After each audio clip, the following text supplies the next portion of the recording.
G'day fellas, and welcome to everything you need to know about Season 2 for Age of Empires 4. It is dropping today. It is coming through hot. Well, when I say Season 2, that doesn't mean the ranked ladder starts today. The ranked ladder is going to be starting on the 14th. You can see that down here, the 14th. But we are going to have Season 2 starting tomorrow, aka today. So when this video goes live, I suspect that the update will drop between 3 hours and 8 hours after the video drops. So that would be, what is that? I'm trying to do the math quickly in my head. Somewhere from about 1700 GMT onwards, 8 hours after that. But let's talk about what we've got coming up in this patch, because it's absolutely massive. So map preference system, player color pickup, remappable hotkeys, fully unlocked campaigns, and Age of Discovery event. Now, we would have been through some of this stuff, but we're going to be going through it again. So if you haven't watched the first video where we talked about the changes in the pup, then this video is perfect for you. If you guys have seen that, then look, this is going to be a little bit of a shorter video just talking about some of the changes that they're making, a little bit less about my thoughts about them, because we have covered a lot of stuff already. So the first thing is the Age of Discovery, which is an event that's happening, and you can see there's a bunch of new portraits and a new coat of arms, so you don't have to pay for cosmetics in Age of Empires 4. Fortunately, you do get them for free, but you have to do things to get those cosmetics, so little challenges and stuff like that. You can see right here, you know, kill 10 units with outposts, and you get the Crow's Nest Sigil, so this one right here, but plenty of other things. But now, you're also going to have access to the map preference system. So you can see that the devs have said, for some time we've heard community requests for a way to give you a say over the maps that you play in quick match and ranked multiplayer games. With this update, we're adding our first version of the map preference system that will give you map influence over the maps that you will encounter in ladder play. Now, interesting to note, they do say first version of a map preference system, which to me, you know, it's already a little bit of foreshadowing. They might have a second one in mind, because at the moment, you don't have the option to upvote. You've only got the option to downvote, but you can see from this right here. Let's see if we can zoom in on that bad boy. Oh, God, what did I do? Play. Look, we can tell from here. Oh, here we go. Never mind. I just zoomed down. So you can see from this photo here that you're able to downvote up to 5 maps. It's very easy to do. And you can do that for both ranked as well as for the quick match ladder as well. And the way that it applies in team games is quite interesting. So if 5 people downvote Confluence, 4 downvote Boulder Bay, and 3 downvote Black Forest, and those are the only 3 maps that are in the pool, then you guys are going to be playing on Black Forest. That's the way it works. So it's a pretty cool system, because in 4v4, if everybody's got 5 votes each, then that's a total of, what are we talking right there? Is that, let me just do some quick math. 8 times 5, that's 40 votes that you can put down. So there's going to be a lot of people, you know, downvoting King of the Hill, but it might be the least downvoted one. And therefore, that's the map that you're going to be getting. Now, in addition to that, they've got fully remappable hotkeys. Now, these are functions that people would have expected to have on the release version of Age of Empires 4.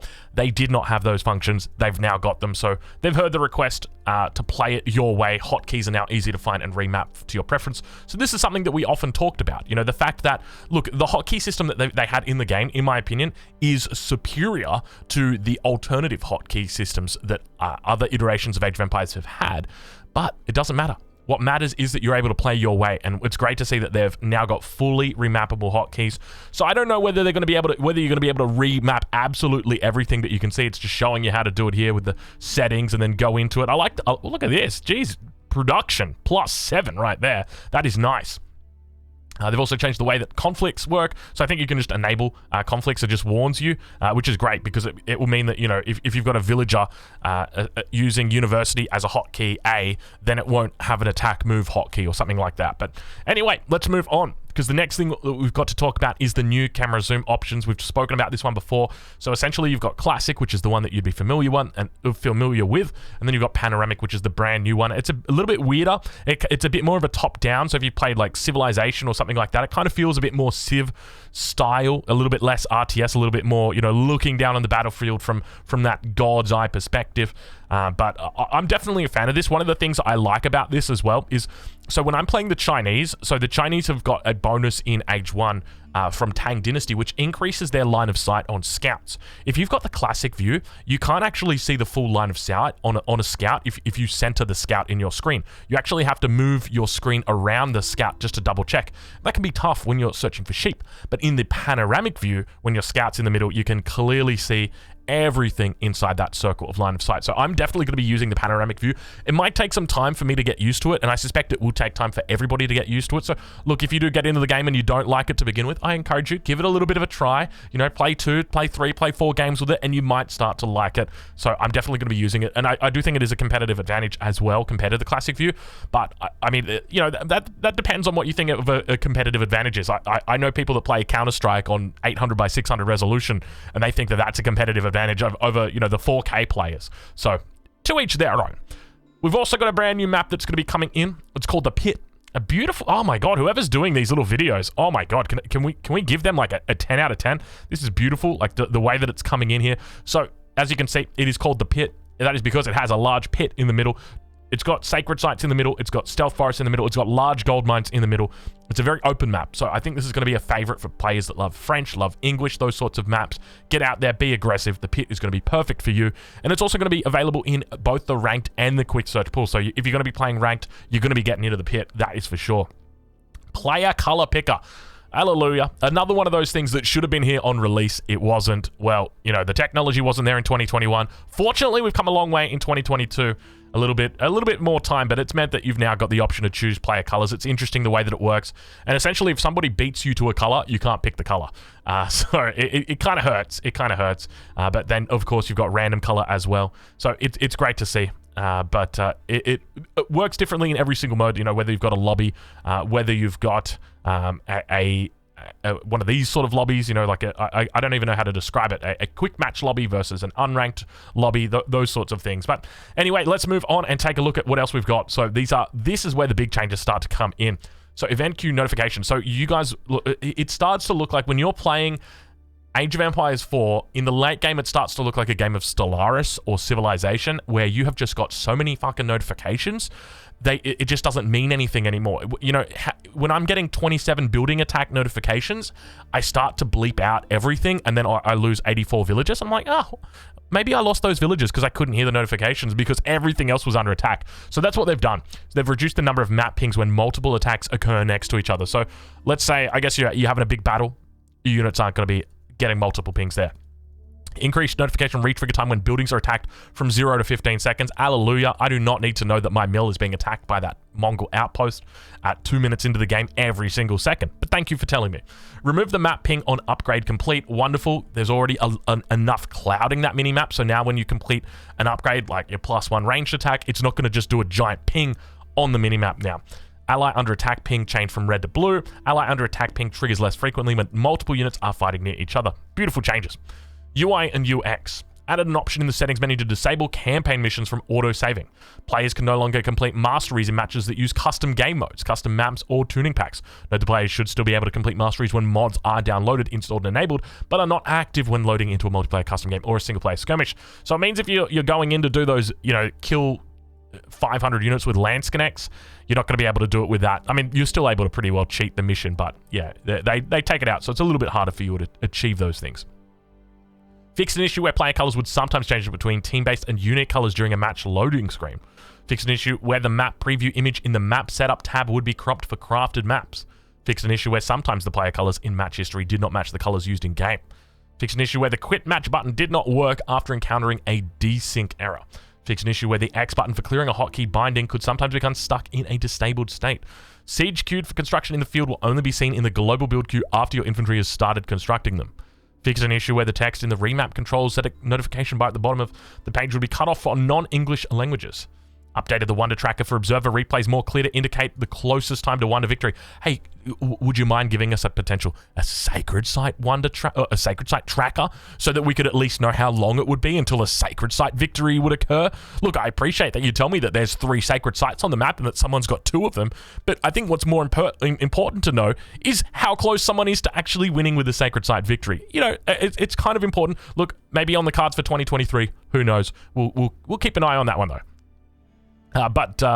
Look, this is nice. So what have they done specifically? Updated the Wonder Tracker for observer replays more clear to indicate the closest time to Wonder victory. So I'm assuming that they've just made the tick rate from 5 seconds down to 1 second, because at the moment it doesn't indicate that. I mean, ideally you'd have it at hundredths of a second, but the technology obviously not there. But we'll wait and see. Fix an issue where observers could clearly could visually clear the build queues. This will not affect the actual game. All right, good to see. Fix some high contrast issues with text in the menus. Camera panning now works even while holding shift. Wonderful. Fix text truncation issue with an event panel. All missions on the 4 single-player campaigns are now unlocked.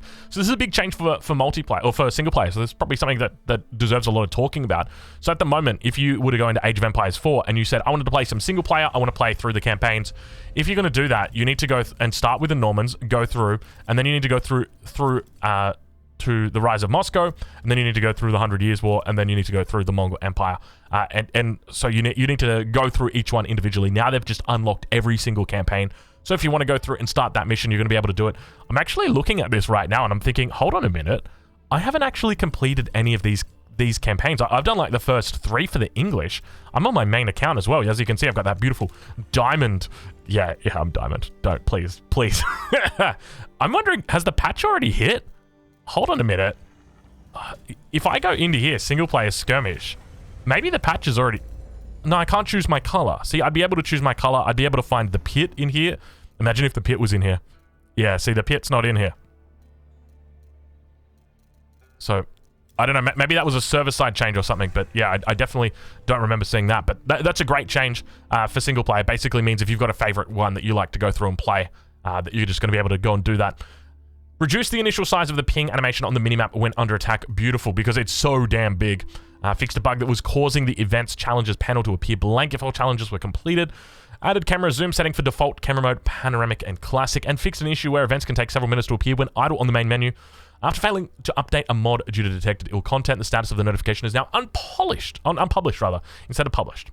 Okay, so there's been a whole bunch of changes to shortcuts and remappable keys. I'm not going to be going over every single one of these because it's going to take me quite a while if I do that. So I'm going to leave a link in the description to where you can catch this, or where you can view this yourself. Otherwise, you can just pause it. But let's take a look at what other changes they've made to the gameplay, because even though we did go over the majority of these changes in the original video where we talked about this, there have been some other smaller changes that have come through, including changes to stone and some other things. So we're going to take a look and see what else we've got. Fix an issue where giving sheep the move command while near your scout could result in a sheep converting to neutral.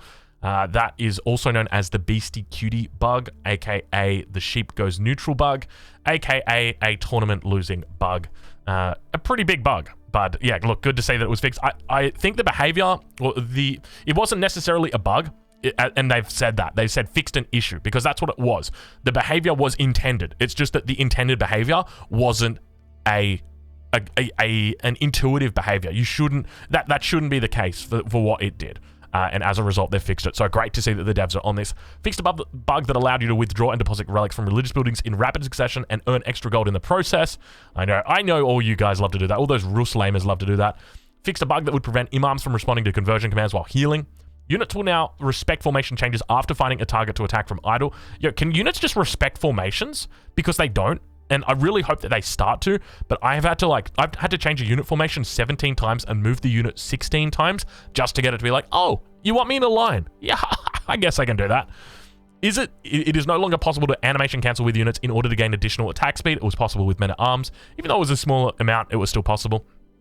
Fixed a rare exploit where units on walls could gain a permanent range increase. Oh, God. You're lucky I didn't find that one. Fixed a bug where the game hangs after quitting when your town center has been destroyed. Villagers will repair buildings over naval units when the damaged units are overlapped. Fixed issue where Mongol players could increase score by unpacking and packing buildings. Wonderful. So now when we're not going to be able to say, oh, that Mongol player scores high, but you'd kind of expect it to be a little high, Drongo. It does happen quite a bit when they unpack and pack those buildings. So great to see that that's been fixed up. Fixed a bug where siege units sometimes target the back of the gate instead of the front. Interesting. I don't know what that is all about. Fixed an issue where gates do not have enough room for siege units to pass through. This one was a big one. This happened back in the beta. I remember playing a game with Fitzbro up against the Soldier Boys, Soldier and GUA, and Fitzbro couldn't get his bombards through my walls. His bombards didn't have enough room to get through my walls. I had to delete them for him to get them through.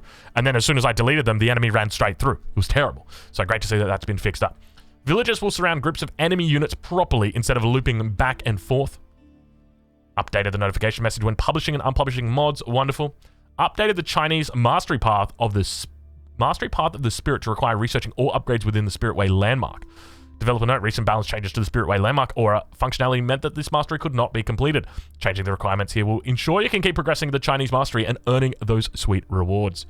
Mongol mastery, Kettle and Smoke, change require 2 villages produced via improved production instead of 6. Publishing the crafted map Arena, which is inspired by the classic Age of Empires map where players surrounded by defensive walls. Oh, they're actually doing an officially supported Arena map. Oh, that's big. Because obviously, if once the crafted map Arena gets supported, there's a good chance that the developers, if enough people like it, if enough people want to play it, there's a good chance that the developers could say, hey, we're going to chuck it in the quick map pool. We're going to chuck it in the ranked pool. Because in Age of Empires 2, that is the case. You have a whole subset of people in Age of Empires 2 that only play Arena. And they do that through the ranked queue. So I think that this is a great step. You know, the more crazy things we can get going and be supported as long as people want to see it, you know, the better. That's what I reckon. Fixed an issue where the Wolves and Rain Mastery was not completed after killing 30 units with the Yam Speed Aura, and fixed a bug where smoke was missing from the chimneys of various buildings. Important stuff, but glad it's being fixed. Fixes. Fix an issue where heals would prevent straight shot units like crossbows, and springalds from attacking. This caused the unit to move closer, often much closer than their max range before attacking, aka the Springled Kiss. Developer note, this change will result in units sometimes shooting through terrain. We find that to be an acceptable trade-off in order to make units behave in a consistent and predictable manner. We don't want you to guess what will happen when issuing a command. This is a great change. I love it. But I'm curious to see what direction this takes, maps like King of the Hill. Does it mean that you've got a Springald that's quite literally shooting through, a good solid 15 meters of hill? Because that's the difference in elevation between those two. So is it now just going to, not even consider elevation and you're going to have Springalds just firing to the moon? Maybe you get like a really tall cliff or something, on a hill and dale, you put your Springald right on the edge and it's just all the way up. Maybe that's what we see. But look, at the end of the day, I think that's the correct decision because Springald Kisses were not fun. Nobody liked to have a Springled Kiss. And, it's a good fix. Standardize the selection box for trees. Previously, tree selection boxes used the exact geometry of the tree model. This meant it was easy to accidentally click between the branches or roots, but instead of clicking on the actual tree. Thank you. It also made targeting a specific tree difficult as the overlap between branches on multiple trees led to unexpected results. Selecting the tree you want is now much more reliable. Great change. Look, while I appreciate the specificity or the minutia behind the exact geometry of the tree model, look, I think it's a good change because you're not typically going to want to be like clicking on, I want that route specifically. Yeah, it's just not going to work. Selection logic will now prefer villages instead of clicking the corpse they are harvesting. So it means it's going to be easier to click those villages when they're on the deer, when they're on the sheep, those sorts of things. Fixed an issue where it was difficult to have villagers gather sheep that they were standing next to. I've already noticed this. I went in and tested this. This is beautiful. I am able to, at the beginning of the game, so I'm talking, when you get into the game and start, I was able to move all of my villagers onto the sheep and then click my sheep and then move it under the town center. You can't do that at the moment with the current hitboxes, but with the new ones, you can actually do that. So this is a great change. It's a small thing, but it makes a big difference. People really notice these kind of things. Fixed a bug where the footprint of walls could be seen in the explored fog of war when attempting to place a building. Great change. Now do it for landmarks. Because there's nothing worse than Barbican rushing people, and then all of a sudden they just hear the landmark sound go up, and they're like, oh my god, there's a Barbican somewhere, I've got to find the Barbican, and then they start searching for the Barbican, and it's like, well, you shouldn't have found that Barbican. The only reason you found it was because you heard it through the fog of war. And I guess the other thing is like the elevation of the land will change in the fog of war. So if I'm bringing up paint, we're doing a paint drawing right now. So if you've got like a little bit of a if you've got like an area like that, and let's say you want to put a Barbican on it, it will flatten out the land underneath it, kind of like that, and so it will bring the land from underneath over here, so that land will come up like that, and then this land will go down, and you can see that through the terrain, and so very easily you can see where people are placing landmarks, that sort of thing, especially against Barbican rushes in particular. Hey, I'm a dirty Chinaman, don't worry about me. You keep doing you guys. But anyway, let's move on. So fix a bug where fishing ships would not drop off at the closest dock when building new docks. This is a great change. This was very frustrating, and it would often result in dead fishing boats. You'd start off with a fishing boat, your enemy would put, or a fishing dock, your enemy would put an outpost down on it, you'd move up the river, and they'd still all be going back to the original one, and you're like, guys, what are you doing? And you'd have to delete that original dock. But then you're deleting a dock, and it's kind of important, maybe Maybe you need it to make junks or galleys or whatever it is that you want to make out of that dock. So let's move on to the next one. Ranged units. Given an attack command will no longer walk all the way around a wall or a river to attack their target.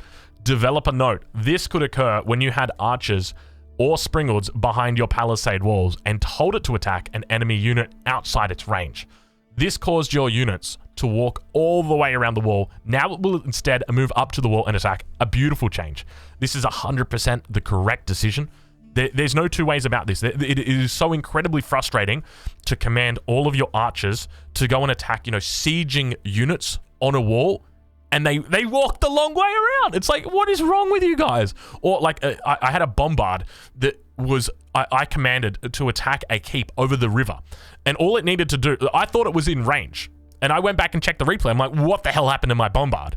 And of course, it picks itself up, it starts walking towards the crossing. It goes all the way over the crossing, but then, of course, there's walls, so it walks to the enemy base, and I'm like, okay, obviously I'm a terrible player, but at the same time, you could have just moved yourself half an inch forward, mate, and started firing. But it's a great fix, so very, very good to see this. Slowly and steadily, we fix up these rough little edges around Age of Empires 4 and start to make it look and feel a little bit more like a game that releases in 2021 should. Religious units and will now heal when using an attack move command. I mean, no explanation needed for this one. A great change. Those Delhi players, I would expect this is going to buff up a whole bunch of Delhi players. If at the moment you're sitting in like gold and you play Delhi, congratulations, you just made it to platinum, sir. Deep and sheer, which are blocking a building foundation, now move out of the area much, much, much faster. Remember the Mongol TC rush? It's faster than that. It is very fast. It's very fast. Like, imagine if you move a scout next to a deer, how fast it moves. It's that exact same speed for both of them. So, really good change. Building docks no longer stomps adjacent shorefish and riverfish. I'm curious how they did this. I didn't know that there was a distinction between shorefish and riverfish. Riverfish and shorefish, rather. But this is very curious. It's strange that they've specifically said this. But, yeah, I'm curious how they went about this. Does the fish just sit underneath the dock? Is that what happens? Who knows? We'll have to work it out. Slow down projectile speed of cannons, culverin, and hand cannon slits so the projectiles can be seen with the human eye. Sorry, cannons, culverin, and hand cannon slits so the projectiles can be seen with the human eye. Okay. Landmark victory conditioning team games updated so the players will only be eliminated when all allied landmarks are destroyed. We've talked about this one before.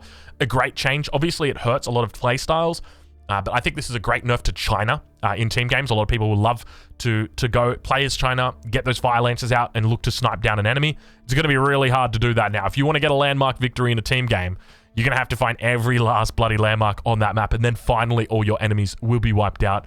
Really, really big change. So great change as well. Melee versus Siege rework. Now, this is a big one. If you want to look at this one, I encourage you, go and check it out. I'll leave the link in the description to where you can find it. But this one is absolutely huge. It's too big for me to go over today. But essentially what they're doing is making it so that melee units, instead of using torches, will now use their stabbies to kill the siege. And it basically just means that the siege dies really quickly now. And as a result, they've nerfed siege in a whole bunch of other ways. They've reduced the health of siege down. They've made it so that villagers repair siege a lot slower.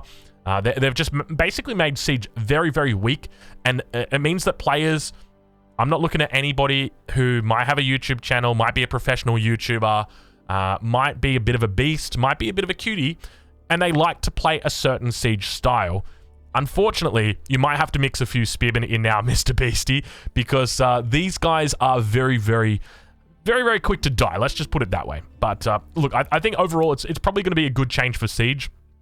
It's going to prevent those big siege balls that you do see coming in towards that sort of post-imperial age, especially for China. But it's a big nerf to China, but at the same time, it's a good thing that sort of brings them back in power in the late game. But it's a big nerf to siege as well, and it sort of restores or just puts them in that role of, hey, your job is siege. You're a glass cannon basically, and we're going to treat you that way. So let's move on. The following changes have also been made to buildings. So units will be able to attack stone gates as well. So they can attack stone walls under construction, but they can't attack stone gates under construction, but now that's going to change to include gates as well. Building emplacement bonus damage versus boats now applies to demo ships and non-combat ships. Arrow slip emplacement bonus range decreased from +2 to +1. A wonderful change, which I've advocated for just simply because the power of outposts is so strong, and to be honest, even with this, outposts are still absolutely busted, and I still think in like 70% of matchups, you're always just going to be seeing outpost rushes. And look, I wouldn't be surprised if we see an outpost rework come in the future. I don't know exactly how they do that, but look, at the moment, outposts are just very, very painful to deal with from a defensive perspective. The amount that you need to invest to deal with outposts on the defensive far exceeds that in which you need to invest on the offensive, and therefore just makes it a no-brainer in so many matchups. But let's move forward. Springald emplacement damage decreased, and attack speed decreased as well. So this is a nerf here and a buff here. Basically means the outpost or springald emplacement will attack faster, but it will do less damage, which means it's more susceptible to things like, or it is affected more by armor. So it's a decent change. Cannon emplacement damage decreased, and they've also changed the type of damage from siege to ranged. Now, one of the big things that they did is they made it so that your siege units now have a lot of armor. So you can see that the ranged armor here has been increased from 20 or from 12 up to 20. So that means that with your emplacements, your cannon emplacements going from 85 to 70, and then changing from siege to ranged, that now it's going to only do 50 damage against a culverin instead of 85. So it's a big, big nerf to those cannon emplacements, but still that makes them really strong in those late games, especially in those free-for-alls as well. Buildings that cost exclusively stone now cost stone to repair instead of wood. We're looking to help resolve stalemate games and give a more realistic feel to the repair mechanic. Repair rate is still 1 resource per second. All other buildings cost wood to repair. Keep-style landmarks continue to cost wood to repair. We wanted a clean and easy to understand rule that didn't restrict repairing a victory condition to the rare stone resource. So, this is interesting because it changes the dynamics on a couple of different factors. Number one is keep-style landmarks. It buffs those up. So you're going to see more white towers. Your Barbican going to be a lot more important in the mid-game because now it does actually act as a keep, because not only is it getting buffed up through another buff, which we'll talk about a bit later, but it's also going to be retaining that wood repair. The other big thing to note in this that I don't see mentioned directly here, but we'll look to see if we can find it, it's that the stone outcroppings are going to be reducing in the amount of resources that they've got. So let's see if I can find it. I'm going to go 1200. Small stone deposit decreased from 1500 to 1200. Large stone deposit decreased from 3000 to 2400. Developer note, late game was leading to a lot of stalemates. There was such a large number of keeps that both players could create. We pulled back the stone on the map so that there are less defenses, and thus each is a key strategic point that is important to battle over. So once again, often when we talk about balances, we talk about different levers where you can pull levers and push levers. My fear is that with this, the developers have pulled too many levers towards the nerf side, and you're going to see a very, very, very few keeps made just because they're so damn expensive. I expect you're going to see a lot of outposts. I think that you still see a lot of emplacements, but I can't imagine anybody spending all of that stone on a keep when the reality is that it's going to cost stone to repair it as well. So why would I waste my stone on that when I'd probably just be better off spending it on outposts with springald emplacements, because they're going to do just a greater job at preventing raids and holding positions and all that good stuff. So yeah, my opinion has definitely changed a lot on this.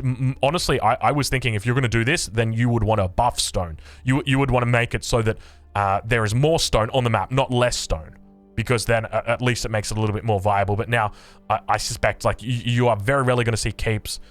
And this just makes stone even a rarer resource. But who knows? Maybe the meta changes. Maybe it shifts significantly. Maybe we see players actually look to fight over those large stone outcroppings the way that they currently fight over the large gold outposts, or large gold veins, rather.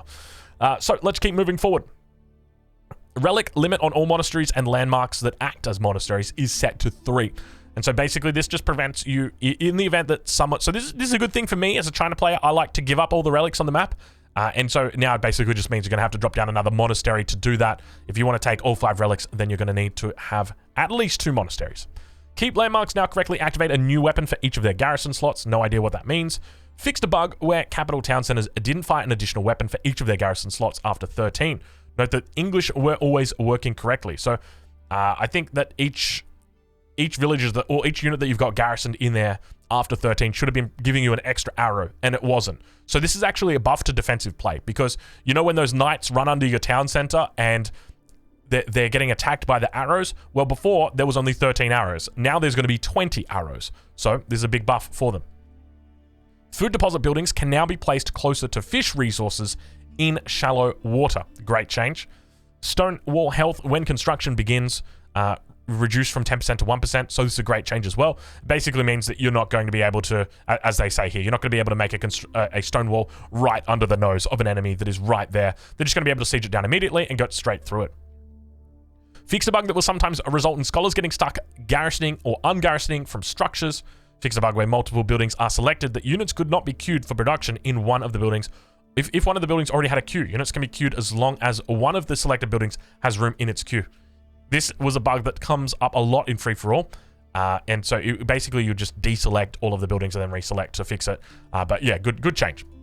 Fixed a bug where cav units would sometimes be unresponsive to acquiring buildings as idle aggro targets. Have never seen that one. Added new visual effect to keeps and stone wall towers when boiling oil is triggered. Great change. I love this. This is a great idea. Because you don't really have any idea about how much the AoE is on boiling oil or when it triggers. So you would think that like as soon as the first unit would run in, that it would trigger immediately. That's not the case. It kind of waits like a second or two before it triggers. So it's interesting because I've run like a knight under and then 20 knights under and they all got hit by it. I was like, damn, I thought I would fool it, but no, that's not the case. So it's good to see that, you know, maybe it's going to be like some sort of splashing oil mechanic or something like that. The following changes have also been made to units. Units with activated abilities will now be able to activate their ability from within a mixed multi-selection. So that's things like the Khan, or you can see here the Arbitrar with the Pavis ability.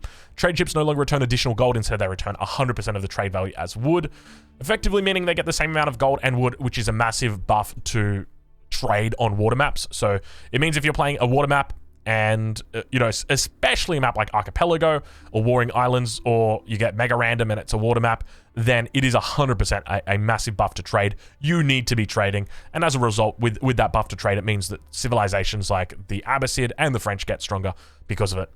Normalized all naval units have the same target priority, so instead of attacking docks, they now just target enemy boats. Spearmen perform the spear wall animation faster and do not trigger their spear wall until charging cavalry is closer. Another great change, so basically means that your spearmen aren't going to be putting up their spear wall from, you know, half a screen away like they do at the moment, and they'll be waiting until much closer, which means that if you want them to move to cover siege or artillery, they're going to be able to do that and then still spear wall.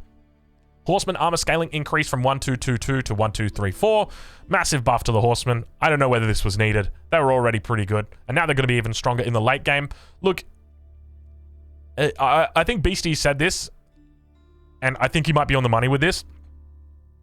You're buffing a lot of things and nerfing a lot of things, and at the same time not really watching what happens when that happens, because with keeps being reduced, so there's going to be less keeps on the map now, and the developers have said that. And so with buffing horsemen like this, you can expect that cav compositions are going to be incredibly key in the late game, and so you're going to start to see almost, I wouldn't say pure cav compositions, but you're going to see very heavy cav compositions, you know, 60 to 70% cav, and then, you know, with a few archers, a few longbows mixed in, that sort of thing. Just because the cavalry is just going to be able to have incredible mobility, great staying power here in the armor scaling. And so a change like this is a big buff to civilizations like the French, as an example, which get that extra health on there. But they've also nerfed hand cannoneer hit points, or hand cannon hit points. Our vision for hand cannoneers is that they're a frail high damage output unit. With the previous stats, it felt like they were too cost effective versus most units, even intended counters like cavalry units with good positioning. This change is aimed at making more diverse late game armies that focus more attention on battlefield positioning. Well, there goes, you know, the light at the end of the tunnel for China was hand cannons, because they gave their pyrotechnics to the hand cannons and only the hand cannons, and then they nerfed the hand cannoneers. It's like, China, man, they can't catch a break, dude. Oh god. Monk train time reduced from 45 to 30 seconds. Great change. Fixed an issue where units using attack move wouldn't prioritize attacking defensive landmarks. Reduce the travel distance. Villagers will scan for new resources after exhausting a stone outcropping, gold vein, or forest. Good changes. So look, overall, really good changes. There's a couple in there that you sort of worry about, especially when they start stacking up on top of each other. Things like, you know, the keeps costing stone subsequently is going to mean people are less inclined to make keeps, and then there's less stone on the map. So now it's like, well, what do I want to spend my stone on? I guess I'll make stone walls. I guess I'll make and if the walls die, then I would just rebuild them because it's going to be cheaper than repairing them. So that's always going to be a factor. And then, you know, I guess I'll also make it on emplacements, and that'll be it. And that's all you'll see people spend stone on. It won't be keeps. I mean, you might see one keep that comes up to hold a specific position, but yeah, we're watching, waiting how it sees or how it plays out. But then obviously you've got horsemen scaling as well increase. So in the late game, you would expect to see a lot more horsemen starting to come out as well. Campaign, I'm not going to go through this one. Once again, I'll leave the link down in the description to where you can catch it. And we get down to civilization balance, where they've done a couple more changes as well. So herbal medicine tech was reduced in cost and reduced in research time. But for the deli, it was increased. So basically, they're wanting to make herbal medicine a thing. For the deli, herbal medicine is absolutely busted. And the reason why is because not only do they get it for free, but they get cheaper scholars, and they also get a really high health elephant, or really high health unit, the elephant, that all synergize really well together. But for other civilizations, herbal medicine doesn't really pop off that much because people don't really think of monks as a unit that can be used on the front line as a healing unit. But obviously they've made a couple of changes, most importantly that they've reduced the train time of monks. So it means that if you've got one of your monasteries out, it means that you're going to be able to train a lot more monks than before.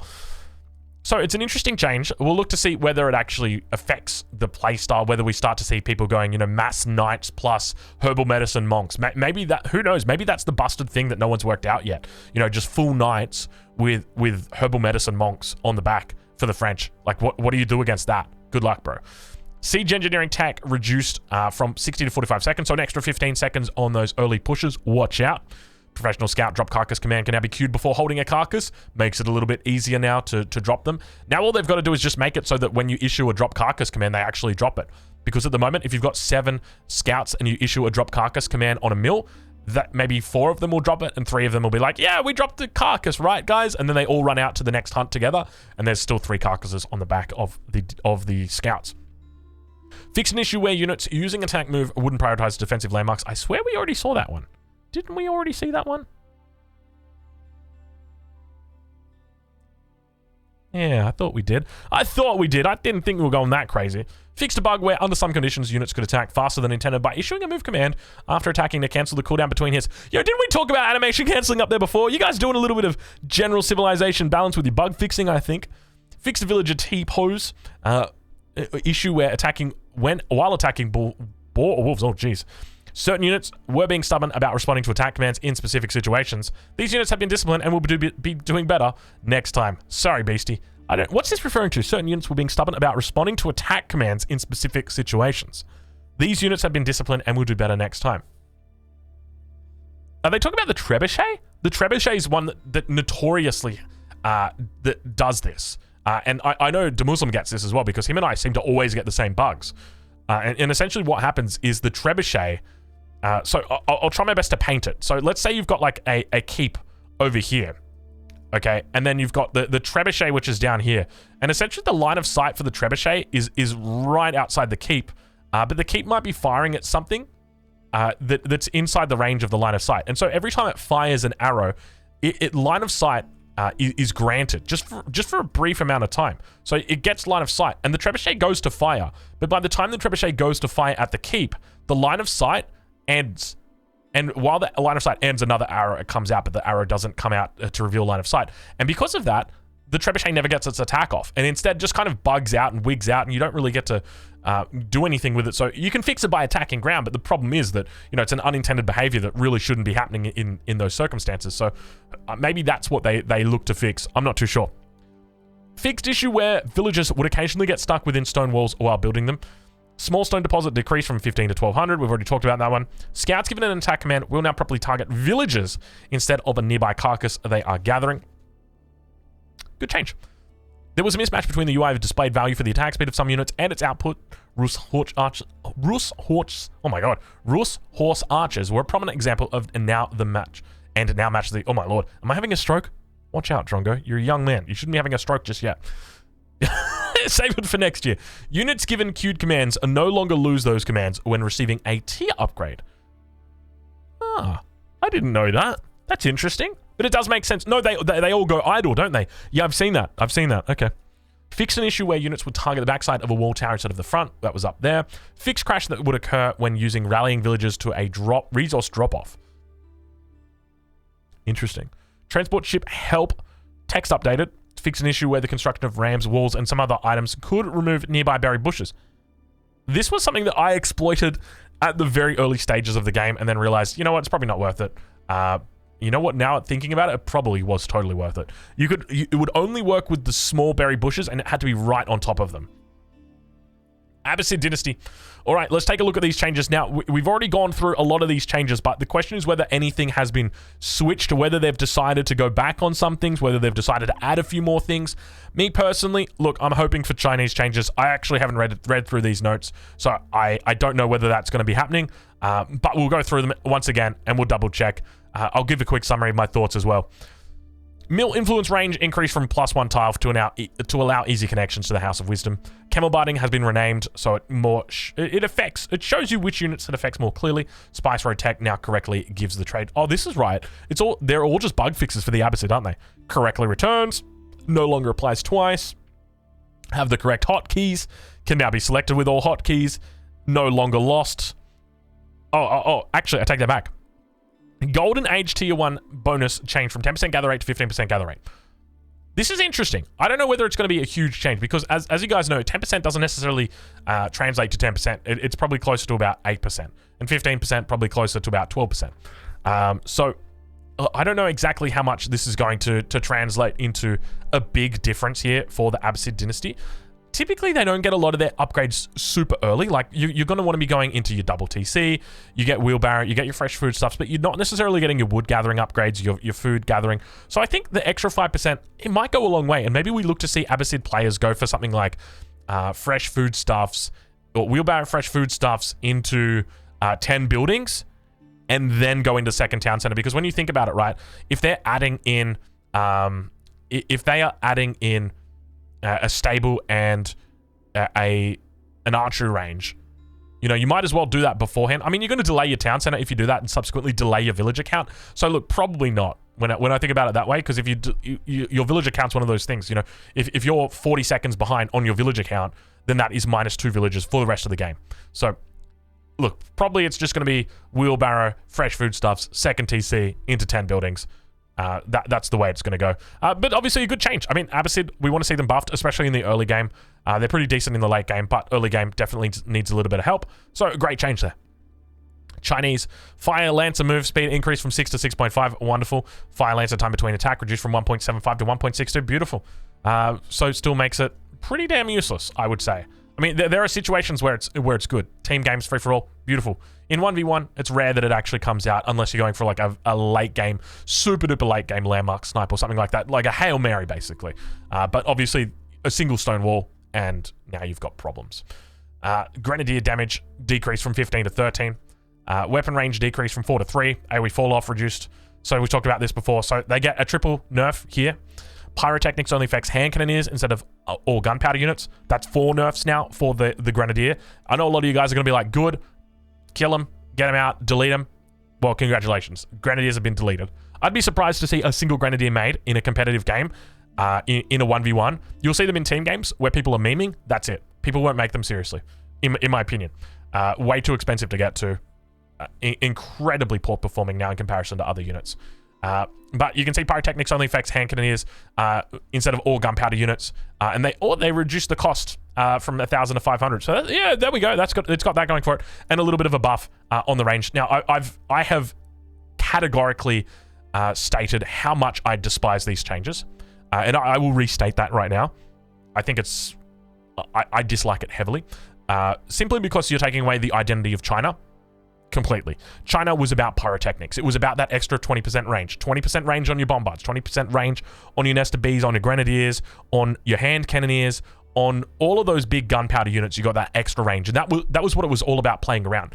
And now you've taken it and you've given it to a unit, the hand cannoneer. Obviously, you got an extra 20% range on the hand cannoneer before, but now you've taken it and you've made it exclusive to the hand cannoneer. And the question is like, okay, but now you've just made China like you're standardizing the civ. because they already had 2 units that fill this role, or at least kind of fill this role. You had the Chukunu and you had the Grenadier. And now you've just said, well, hey, China, I know you've got that unique unit, the Chukunu. Well, I don't want you to make it anymore because I'm going to give the hand cannoneer a buff. And then on top of that, we don't want you to make that unique unit, the Grenadier, that you've got anymore. We're going to nerf it 3 times, and then we're also going to take pyrotechnics away. So technically 4 times on the nerf. Yeah, look, I think it's terrible. I would have loved, just pyrotechnics only gives 10% instead of 20%. Just baby steps, right? But there's no need to go nuclear. You just completely redesign the civilization. You went the nuclear option. I absolutely hate it. I'd change it in a heartbeat if I could, but I can't. And so here we are.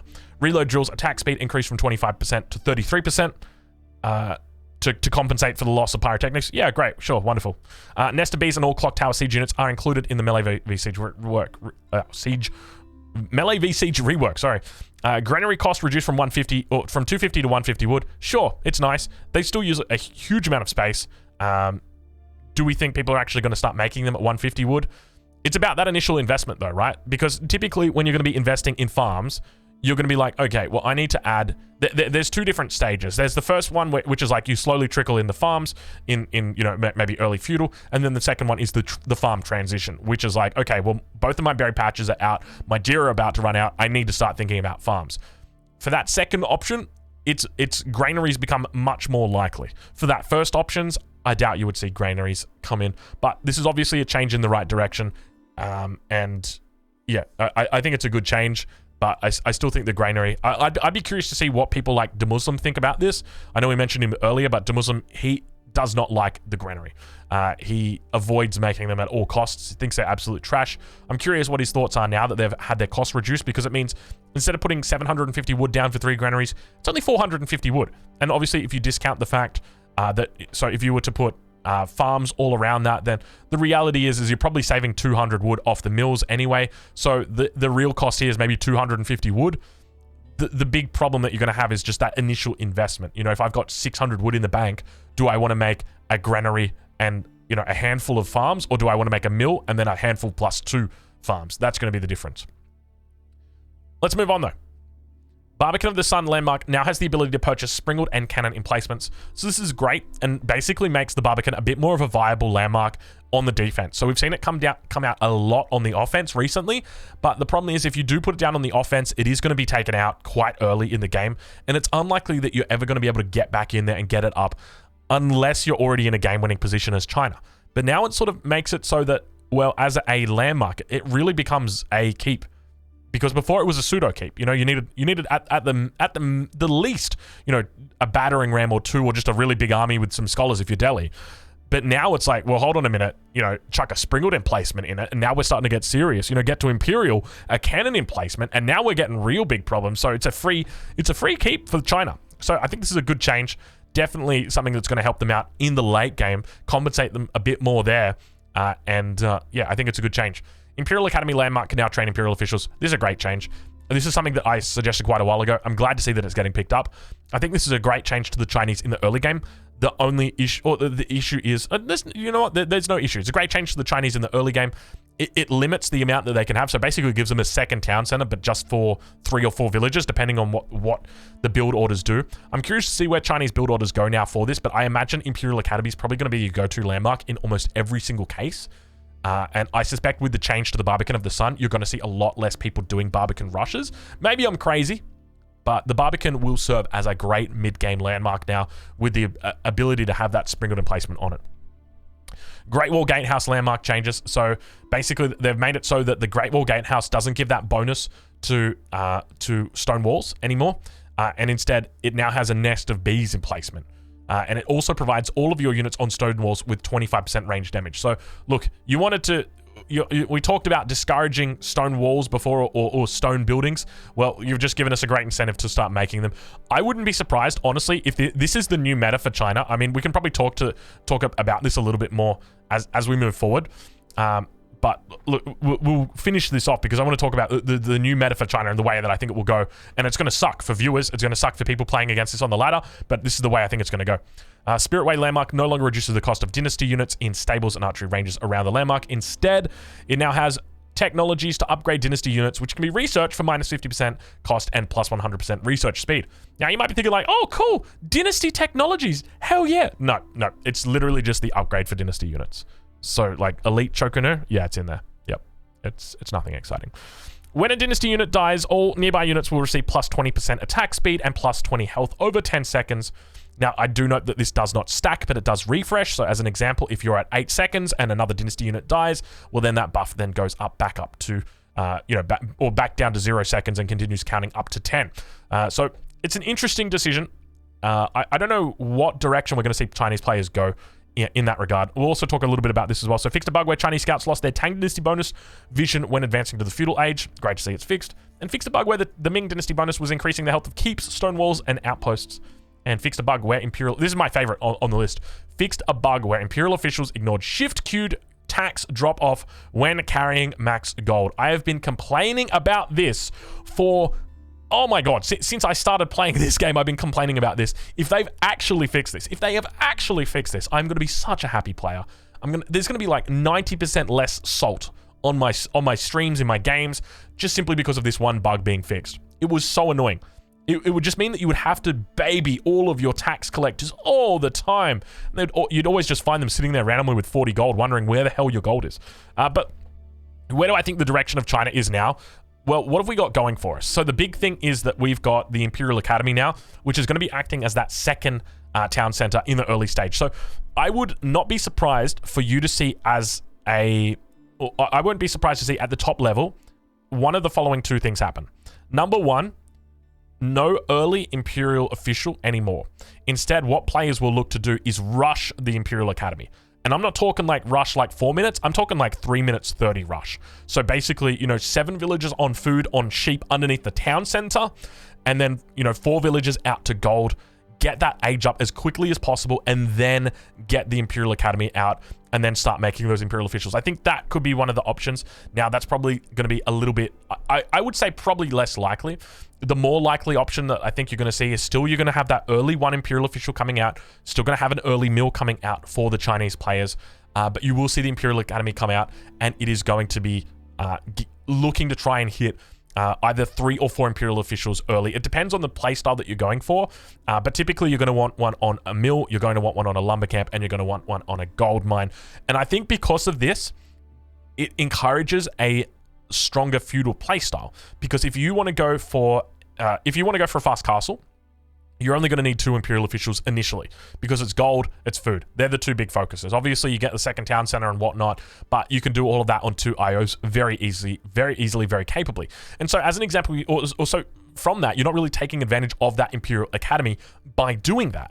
So I do think that the Chinese playstyle will gravitate more towards an age 2 playstyle. In addition to that, obviously we've had the buff to the granary, so that's supporting that. The Barbican of the Sun, the changes with the Springald emplacement means that probably you're thinking a little bit more about actually playing a defensive into kind of aggressive age 2. We'll have to wait and see. And I wouldn't be surprised if we do start to see very aggressive stone walls from China. I think this is going to be a big factor, and the Great Wall Gatehouse makes this even stronger. So I think that it's highly likely that as China, against China, you're going to be seeing hand cannoneer spam.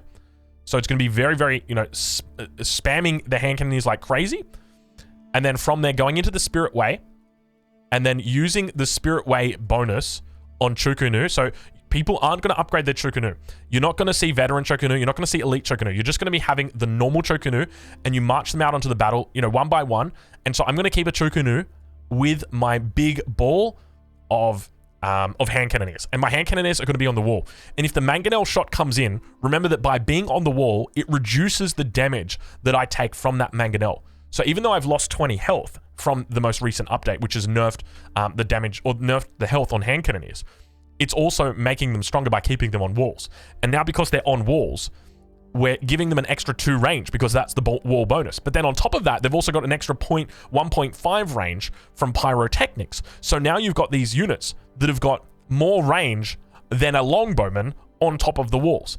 And I would expect as China, you're going to start seeing players going for very heavy stonewall pushes with hand cannoneers, and they're just going to be reinforcing with Chokunu and deleting the Chokunu as well to heal up those hand cannoneers, because it's an AoE heal, and not only does it AoE heal, it also provides an AoE attack speed increase. Now, damage, I don't think it's that important. An extra 25 damage when you're a hand cannoneer and you're already dealing 42 damage, because remember, as China, you do get the what's the upgrade called? Chemistry. You get chemistry for free, which gives you that extra 20% damage in the first place. An extra 25% range damage. It ain't that big when it comes to a hand cannoneer. It's pretty big when you're talking about a Chukunu, but I don't think that's the big thing here. I think it's definitely going to be the meta that you're going to start seeing Chinese players do. I would expect it's going to be a very strong feudal play into establishing a big economy, and then looking to go Imperial very quickly after into hand cannoneers and mixing in those Chokunu, looking to play defensive stone walls, stay on top of those stone walls. That way you're not going to be, falling victim to any potential surrounds from cavalry or anything like that. And with that 7.5 range, it's going to be almost uncontested. Nothing can really take you or stop you from that. Even if a Mangonel comes within or tries to get a shot off, you can move back, wait for the Mangonel to shoot, move forward, and then snipe the Mangonel. Though it will be a little bit harder, I think, in this patch. We can just quickly check how much armor the Mangonel has got. It's going to be a lot harder to one-shot the Mangonel now. So if the Mangonel does come in, so the armor gets increased from 8 to 20. So you still got 42 damage, so you're still doing 22 damage. So it's and the health of the Mangonel went from 240 to 140. So it's going to take 7 hand cannoneers to one-shot a Mangonel. You know what? I'm not worried about it. And if I lose any health to a Mangonel, not only am I up on top of that wall, so I'm going to be taking less damage, but I've also got my Chokunu ready to delete to heal me back up to full health. So I would expect that you would start to see strategic stone walls by the Chinese player, just placed in the middle of the map. Not going to be a wall, like the only intent is for your units to get on top of there, get that range advantage, and also to get that defensive advantage against things like cavalry, as an example. But we'll have to wait and see how we play. I reckon that's the way that China's going to go. At least that's the way the developers are forcing it to go. But we'll take a look at the other changes coming through for Delhi. So they're buffing up the Imperial Age, so reducing the multiplier from 15 to 12. So makes those Imperial techs come through a bit faster. So now all of a sudden Delhi has a 4th age again. Great to see. Other changes include when toggling the Palace of the Sultan landmark automatic elephant production off, they will be correctly cancelled in queue. Dome of the Faith landmark changes. So basically all you need to know about this is that they've just increased, change cost from minus 50 to cost to minus 40% cost. So they've nerfed Delhi here, and plus 50% production time. So remember earlier how the production time of the, let me just write it down. So Monk, oh my god, I'm flashbanging you guys right now. So Monk went from 45 seconds down to 30 seconds. Okay, so basically what the Dome of the Faith does is it still makes monks, aka scholars, and it makes them at 30 seconds a pop. So if they allow this to go through like that, because that's the current change, then it's a massive buff to Delhi, because you're making all these crazy amounts of scholars. So what they do is that when you make the Dome of the Faith, that it's going to give that 50% production, so plus 50% production. So we're talking about an extra 15 seconds, which takes them back to parity at 45 seconds. But there is a nerf in here, and that being the cost from 50% to 40%. So it means instead of you paying, what is it, 150? So I think before it was minus 50%, which would equal 75 gold. And so now it's going to be minus 40%, which I think should be 90 gold. But yeah, that is correct, 90 gold. So a very slight nerf there, but still a nerf. So the developers have looked at Delhi and said, hey, we got to nerf these guys. Let's get them down there. So that's a pretty big nerf to their early game. And I think it's a change in the right direction, because obviously Delhi very, very strong on those open maps. Tech research time, a whole bunch of changes in here. They've reduced some, they've increased some, so boiling oil gets the increase.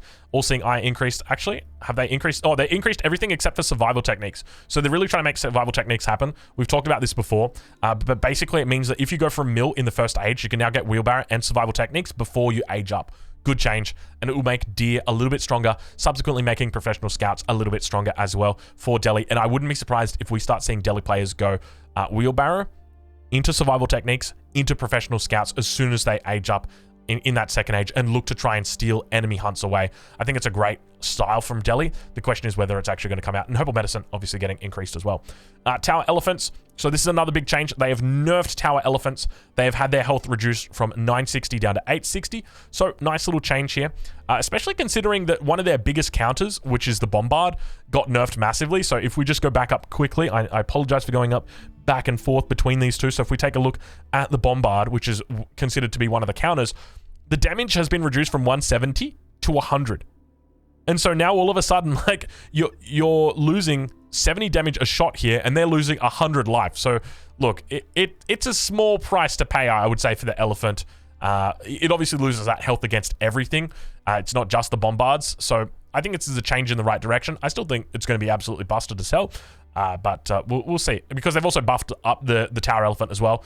They've bug fixed them, but hey, it's a bug. Delhi typically always bugged. Reduce the formation catch-up speed of elephants from 100% to 40%. This puts them in line with all other units in the game. It was very funny watching an elephant sprint faster than a horseman, but they have fixed that now. Fix the bug where technology is researching Delhi Keeps did not adjust research time if started before scholars are garrisoned. Fixed a bug where the Tsar Academy landmark was generating food while under construction. And the textiles technology now increases food produced by the Hussar Academy. So overall, good changes for the Delhi, in the right direction. Obviously, bug fixes are always welcome. Nerfs to the Tower Elephant as well as to the Dome of the Faith. I think it's going to reduce the strength of the Delhi. You'll look to see a little bit slower on the timings that come through, but at the same time, some nice buffs here. And I wouldn't be surprised if this even just pushes them further, because we're going to start seeing players go for a heavier professional scout composition. And remember, the Delhi love to go for that early stable, love to get the scholar inside there and pump out horsemen. Well, now, instead of pumping out horsemen full-time, they'll just get out maybe 3 or 4 scouts and start stealing your hunt as well. And it's going to be really annoying playing up against Delhi. English.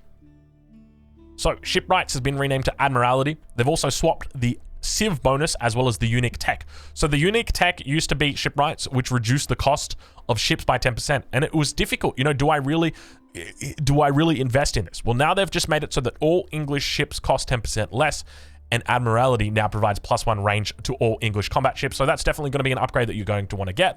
Whereas Admiralty, you just get it for free now. Great change to the English. This is going to help them out on water a lot. Let's talk about Wingard Palace. So the landmark now has 2 new additional production options, because the English late game didn't need any more help, did it? No, it didn't. So you've got 3 knights and 3 horsemen, or 3 hand cannoneers and 3 crossbows. Wow. So you don't actually lose the Wingard army. So that's the one that spawns the trebuchet. You don't lose that. You've still got that. So obviously really good change for the English late game. Did they need any more help in the late game? No, they didn't. So I don't know what the devs were thinking about buffing this up. Abbey of Kings also buffed, so the radius is increased from 6.25 to 7.5 tiles. Developer note, the increased radius makes it easy to fit an army around this building, as well as making it easy to benefit boats when built on the coast. Interestingly, I didn't know it affected boats. And I feel like them just putting this here kind of changes the water meta, because before you would almost always say like English and Holy Roman Empire are somewhat tied when it came to water, but now all of a sudden it's like, well, I can put my Abbey of Kings down on the shoreline, and I can put an outpost there, get arrow slits, and my units underneath it, like the galleys underneath it, they're not going to be touched, and they're going to be able to be healed up. English on water is going to, in my opinion, become S tier, just because of this. I don't think people realize this. This is huge. Maybe not S tier. Nah, I'm saying it. I'm calling it. They're going to be S tier on water maps. You watch, you wait, you see. Abbey of Kings will become meta. French. Royal Institute discount increase from 20 to 30%. This is the stupidest change. I don't know why they didn't revert this. This is the dumbest change I've ever seen. Red Palace default. Okay, why is this dumb? This landmark was already insanely good. It was just slept on. People started to wake up to it now. It's been coming out a lot. I suspect that these changes were probably from a couple months ago, and they just forgot to take this out, because we are seeing the Royal Institute come out an awful lot. There are a huge amount of matchups where it makes sense to go for the Royal Institute. It's already very good, and now it just became a lot more attractive, which means that, in my opinion, you're going to promote French players to go for this landmark a lot more, and as a result, it's going to result in even more French victories. I wouldn't be surprised just with this single change, and people going to be testing out the new buffed Royal Institute, that you're just going to see the French win rate go from, what is it now, 53%, 54%, probably to like 57%. It's a small difference, but it's not necessarily this change that makes the win rate go up. It's that more people realize that the Royal Institute is actually pretty good. Red Palace, default weapon decrease from 3 to 2. Nice little nerf there. Red Palace, obviously one of the best keep landmarks in the game. College Artillery Royal Siege units are included in the melee versus siege rework. Chamber of Commerce was giving no bonus to trade value. It now gives the proper 30%. Wow. Okay. French buffed. Not really. French trade ship bonus changed from plus 20% gold to plus 20% all resources on trades. I don't know how this... I'm assuming, because obviously this works for wood. French can also get stone as well. So does that affect that as well? I don't know. Chivalry cost increased from 50, 125 gold to 100 wood and 200 gold. This is a good change. A really good change. Definitely a change in the right direction. It's going to slow the French down in the early game and make it so that they've got to be a bit more careful with their knights, because now you're actually going to have to make the decision. Before, when it came to chivalry, it was not a decision. It was just mandatory. You queued up a villager, you got chivalry. You know, you paid your taxes, the sun rose, rather. So it was one of those things. Now it's going to be a bit more of a thought process. Like, do I really need chivalry now? Can it wait until I'm castle? Should I be getting it this early? Should I wait until I've got a few more knights out? And as a result, we're going to see more French players losing more knights because of the delay in chivalry. And if you do go for chivalry, it's going to cost you a bit more. How many resources extra are we talking? We're talking an extra 125 resources here. Not a huge amount, but at the same time, you know, it's the difference between, what, 2 spearmen? So it could be a difference. Overall, the changes to the French, I strongly disagree with this change. But all the other stuff looks pretty good, looks pretty happy, looks pretty healthy. So I give my Drongo seal of approval. HRE. Regnitz Cathedral now provides plus 100 gold from all captured relics instead of plus 200% gold from 2 relics garrisoned within. It is now a fully functional monastery. So that means it can now hold 3 relics, because all monasteries can only hold 3 relics. But it also means that if you've got a relic that you capture and you build a Regnitz Cathedral and you put it inside a keep, or you put it inside a dock, heaven forbid, or you put it inside an outpost, that you're still going to be getting your 200% gold from it. So that's the playstyle that they're promoting there. Good change. Prelates will also inspire units when they start healing. This makes Inspired Warriors tech more viable. It means healing damaged villagers has a smaller hit to your economy. Great change. So this makes them a little bit more orientated towards the battle. We've seen changes to herbal medicine throughout the patch notes, and now we're looking to try and inspire more usage of the prelate in a bit more of a, how do you say, a little bit more of an aggressive manner. And obviously with the Regnitz Cathedral becoming a fully functional monastery, it's going to promote people to head in that direction. Fixed a bug that was preventing prelates from garrisoning into the Archon Chapel after it had been repaired by emergency repairs. Interesting. Minework Palace landmark discount and research speed increased from 30 to 40%. I still think people are going to hate it, even though this is starting to get seriously high, right? Like that's now we're talking. Whether we actually see aggression coming out together with this, maybe we just see it teamed up with the Age 3 landmark. I don't know. Archon Chapel landmark now accepts the drop off of all resources. Oh my god, lord! Fixed a bug where Dark Age and Feudal Age prelates were only healing for 0.35 per second instead of the intended 7. Look, good changes for the Holy Roman Empire. I know there's a lot of Giga Chads that watch these videos. So you guys are going to be loving this. Look, I'm a little bit worried. I think at the moment, emergency repairs is really strong, and it's only going to get stronger. So before we were talking about keeps and the way that they're balanced, well, one thing that we didn't consider is that Holy Roman Empire keeps now get a relic inside them, but they also have emergency repairs, which means you're not getting free wood anymore. You're getting free stone. And that's huge. That is massive, because it means that as a civilization, you can afford to make keeps now and you don't have to repair them, whereas other civilizations do have to. So it means that up against the Holy Roman Empire, it's highly likely you're going to see more siege focuses. And then obviously we've also seen big buffs to the horsemen through this, or in this patch. I think we're seeing +1, +2, +3, +4, which means that you are going to be seeing an age. Oh my god. So they're going from... So horsemen at the moment is 2 ranged armor, if I remember correctly, and they're 1, 1, 1, 1, 1, and they're going to 1, 2, 3, 4, which means in feudal that a horseman goes from 2 to 3, and then with +1, it goes to a total of 4 ranged armor. Is that right? That's kind of insane, because the Choku Nu does 5 damage. Is that right? Surely that's not right. The horseman is absolutely going to destroy China now. The Choku Nu just became irrelevant. I mean, if this is the case, If the horseman is this strong in feudal, then it kind of nerfs the French and the Rus because it becomes it's a Titan now. That's huge. 4 ranged armor? Interesting. All right.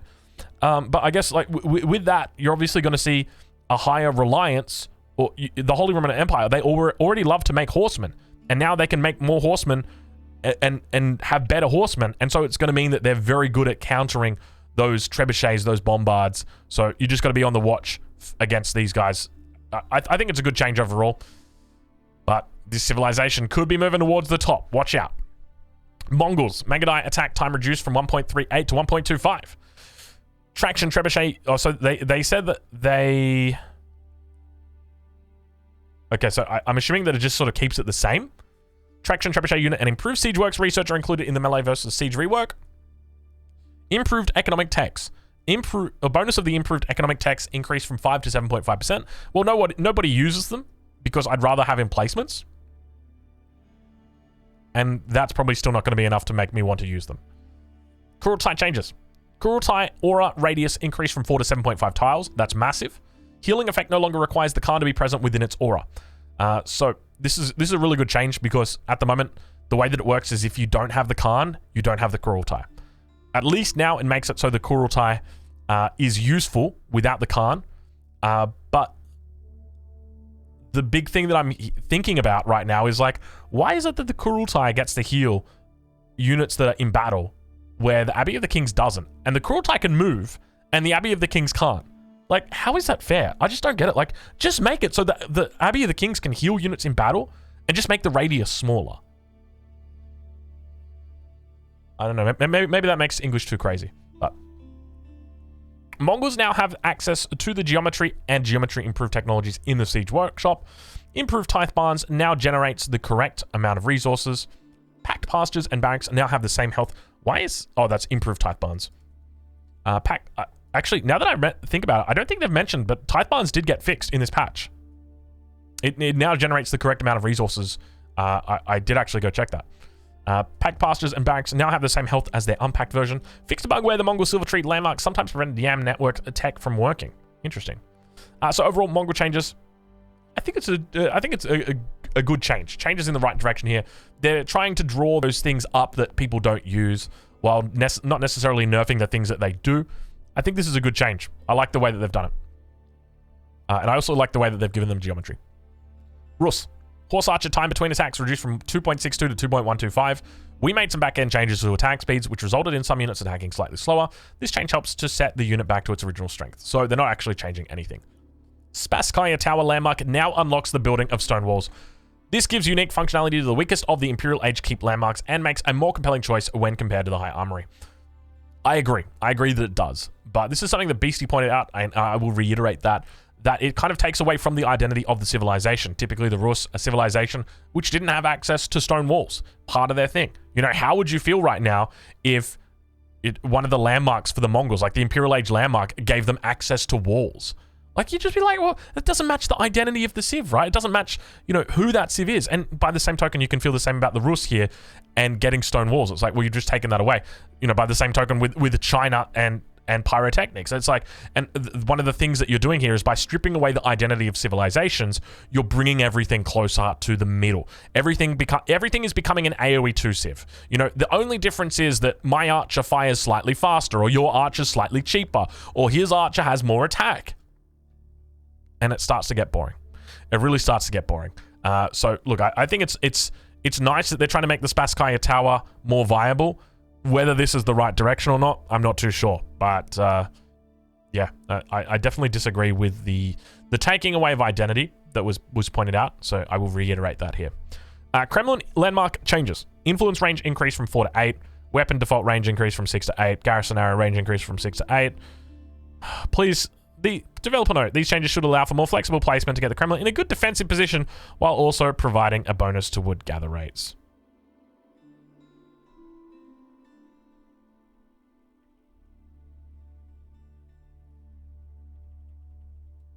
Fixed it for you guys. Like, I don't know why you just didn't make it plus 30% to wood gathering. Like, make it so the influence range is increased from 4 to 8 tiles, and then give 30% wood gathering. I don't know, maybe it's too strong. No, it wouldn't be too strong at all. Because no one's gonna go this at all. It's still gonna be Golden Gate. Like, the only person that will go this now is Casper. High Trade House landmark changes. Fix the aura indicator on the High Trade House to represent the correct tree counting range. Note that the area is now visually bigger, but this is now an accurate representation of what trees are being counted by the landmark. You know what would be cool? Is if when you're placing the landmark down, but you haven't clicked it, it would give you a counter for how many trees are in the area. Like, wouldn't that be so cool? And it's the simplest of things that would be very easy to do, but it's just not done yet. So I'm going to call out the devs. I know you guys watch these videos, which, by the way, good job. I'm going to call you guys out now. I reckon you should make it so that the UI displays. Don't leave it up to chance. Don't leave it to guess. If I'm uncertain about where I should place my High Trade House, give me some certainty. Oh yeah, this one here. There's 107 trees in this radius. Hell yeah, brother. Let's go for that. All right. So, Lodger attack ships now retain their +8 damage versus incendiary ships after researching incendiary arrows, and Lodger ships were scaled to different sizes. They are all normalized now. Cool. So, look, overall, the changes to the Rus, I don't really like them, but they're kind of like sideways changes. They're not backwards, they're not forwards. The Kremlin, I mean, I don't think anyone's still going to use that. Spasskaya Tower, I still think, to be honest, stone walls really aren't that big of a deal in the Imperial Age for the Rus. Obviously, you know, it's nice to have them, but when you compare them against like the extra 0.5 range that you get from Bandit Arms on the Springhoods, like that's a big change. Or the Bombard reload speed at the High Armory. Like those are really, really big upgrades in the late game. And combined with the High Armory and the reduction in cost for Siege, I still don't see how you're going to be making Spasskaya Tower actually work. Yeah. So overall for the Civ balance, I'm going to say the Rus changes. I'll give him a 4 out of 10. Mongol changes. I give him a 9 out of 10. I like the Mongol changes. Holy Roman Empire changes. This is a 9 out of 10 with a cautionary, like an asterisk saying, might make this Civ busted. French changes.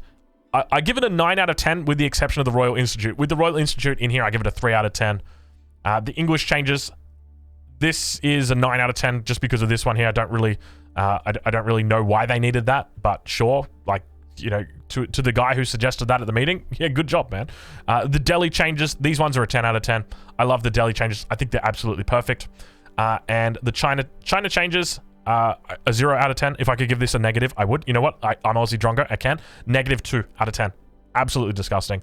Abbasid Dynasty, a whole bunch of bug fixes as well as a Golden Age tier 1 bonus. You know, kept it nice and simple. I'm going to give that a 7 out of 10. So overall, good changes for the Abbasid China. Let's not talk about that. Actually, you know what? I take it back. I'm not going to give it a -2. You guys did give the Imperial Academy landmark the ability to train Imperial officials, and that is worth at least 3 points. But then, when you combine everything else, it still comes to -2. All right, now, but for real, let's be real about China. The only thing that China had going for them was their late game. That was the whole goal, right? Like, your goal is, I must survive until late game. They've taken that away from China. They've given them a little bit more power in the early game. I'm not going to spit out these China changes before I get my hands on them, because they might actually be good. They might actually make China a viable civilization. They might make them a little bit stronger and feudal. And as a result, that might propel their power into the mid-game, into the late game. Sure, they're not going to be the powerhouse that they were before. Sure, you're not going to be making Grenadiers. Sure, you're not going to be making Chokanu except to delete them.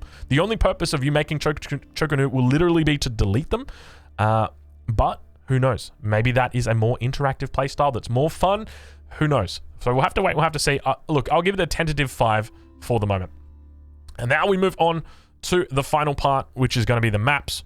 So they've changed a whole bunch of stuff to maps. They've obviously added a new map, but one of the big things is Ancient Spires. And look at this beautiful chain. Oh my lord, I love it. Look how they've done this as well. Oh, this is so good. So to whoever's idea this was to illustrate with the maps like this, perfect. So the big change that they've made is so that your pond spawns very close. So you've always got a pond that you can rely on, and each pond has got 5 shorefish in it. So you can see, yeah, they say that here. It contains 5 shorefish. And so this is great because you can always rely on it. You're never going to get a pond that's got deep sea fish on it. So you're never going to have that imbalance. So really good change here. They've also made pretty decent changes to Mongolian Heights. So basically your crossings are wider, and they've also gone from 3 to 5. So really good changes here. Basically makes it so that the center is very open, but still water. Really good changes. Other than that, a lot of changes to AI. Hold on. AI, Chinese Imperial officials, never mind. Hold on. Will now take safely by garrisoning buildings if threatened. Can mine do the same, please? Modding, a whole bunch of changes. Crafted maps, ongoing investigation. Let's have a look at this. Learning from public previews. We wanted to give a special thank you to all who provided valuable feedback on the PUP for Survey 2, and to those who took the time to check out the new panoramic camera setting in either the survey or online. Through your help and feedback, we determined that we would keep the current default camera setting classic as is, and the panoramic would be a global setting that you can toggle on or off on all game modes except for campaign. I like that it's except for campaign, because I would hate for people who are playing by themselves to play the way they like. Why? Why except for campaign? What? Why? Why are you gonna do my campaign bros like that? Major Foley's out there right now doing the Rus campaign, trying to play in his panoramic mode, and you're hating on him. Why? It's got to be all right. It's got to be a technical limitation. You know, the technology we talk about a lot. Unfortunately, the tech in 2022, we've got quantum processing, but we don't have the power to put panoramic mode in the campaign. Sorry, guys. Let's move on. We also heard your request for the ability to select which maps you'd like to show up more often. While the map preference system currently only allows for downvoting, we plan on iterating on the system, and we are always eager to hear your feedback. Wonderful. Great changes. So, what's on the horizon?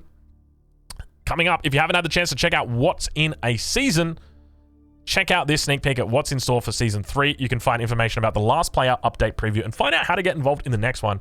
I'll give the spoiler for you guys. It's cheats, taunts, and ranked multiplayer teams. So you can have like 2v2 ranked, or 3v3 ranked, or 4v4 ranked. That's it. That's Season 3. That's it. Taunts should have been at the start. Cheats, I mean, they should have been at the start.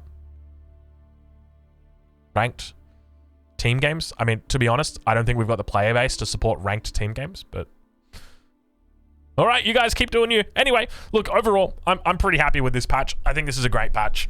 The developers have gone in the right direction. A lot of huge changes, a lot of bug fixes. We're slowly getting Age of Empires 4 towards that AAA state that it should have been when it released. Obviously, it wasn't, but look, we're climbing back up that mountain. Overall, some of the changes here, pretty controversial, but a lot of them I do agree with. A lot of them, we're going to have to wait and see how they go. But I'm looking forward to seeing more changes. Hopefully, in the future, we get some changes to the spectator UI, because you guys know it is absolutely useless. But we'll have to wait and see. Other than that, I'll catch you guys in the next one, and thank you so much for watching.